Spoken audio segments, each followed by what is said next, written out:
નમસ્કાર દર્શક મિત્રો, વિડીયોમાં આપનું હાર્દિક સ્વાગત છે। તો દર્શક મિત્રો, અત્યારે હાલમાં જે એક આધાર કાર્ડને લઈને એક અપડેટ આવી ગઈ છે, તો કે હવે નવું આધાર કાર્ડ આવશે।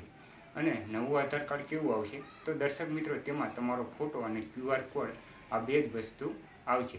તો હવે નવું આધાર કાર્ડની અપડેટ ક્યારે આવશે અને જૂનું આધાર કાર્ડ ચાલશે કે નહીં, તો આના વિશેની સંપૂર્ણ માહિતી આપણે આ વિડીયોના માધ્યમથી આપીશું। તો વિડીયોને અંત સુધી જોતા રહેજો। તો દર્શક મિત્રો, નવું આધાર કાર્ડ જે 1 ડિસેમ્બર 2025ના દિવસથી લાગુ થવા જઈ રહ્યું છે, અને જો તમારું આધાર કાર્ડ અપડેટ થયા બાદ નવું આધાર કાર્ડ આવશે અને તેમાં QR કોડ અને ફોટો આ બે જોવા મળશે।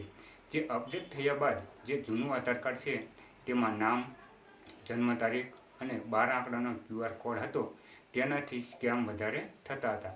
એટલે હવે અપડેટ થયા બાદ હવે જૂનું આધાર કાર્ડ ચાલશે નહીં, એટલે નવું આધાર કાર્ડ ટૂંક જ સમયમાં આવવા જઈ રહ્યું છે।